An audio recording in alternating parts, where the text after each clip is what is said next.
சில வீட்டுல எல்லாம் இது இன்ஜின், இது ஒரு மிஷின். சமைக்கணும், அந்த வேலை இந்த வேலை, இந்த வேலை அந்த வேலை, அந்த வேலை அந்த வேலை. அதுலயும் இந்த மிஷினை நீங்க காசு கொடுத்து வாங்கியிருந்தா பரவாயில்ல. அப்ப நீங்க நாட்டம் பண்றதுக்கு, நீங்க அதிகாரம் பண்றதுக்கு கொஞ்சமாவது ரைட்ஸ் இருக்கு. அம்புட்டு இன்ஜினும், வீட்டுல இருக்கிற அம்புட்டு இன்ஜினும் இதுதான் வாங்கிட்டு வந்திருக்கோம். வாஷிங் மிஷின் இதான் வாங்கிட்டு வந்திருக்கோம், பிரிட்ஜ் இதான் வாங்கிட்டு வந்திருக்கோம், வண்டி ஓட்டுறமே அதுவும் இதுதான் வாங்கி கொடுத்துருக்கோம். எல்லாம் வாங்கி கொடுத்துட்டு இந்த இன்ஜினும் சேர்ந்து வந்து வீட்டுல உட்காந்து அம்புட்டு அங்க இருந்தா வரணும்.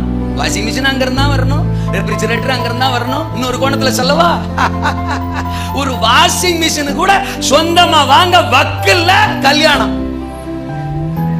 வெக்கமா இல்ல?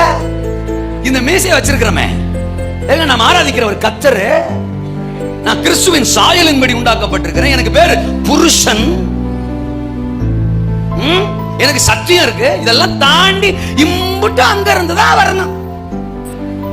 குடும்பம்னா என்ன நினைச்சிட்டு இருக்கிறீ?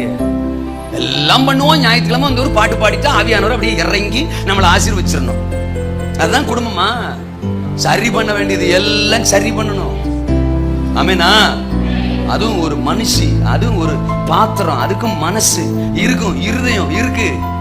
உடன்படணும். அல்லேலூயா சொல்லுங்க.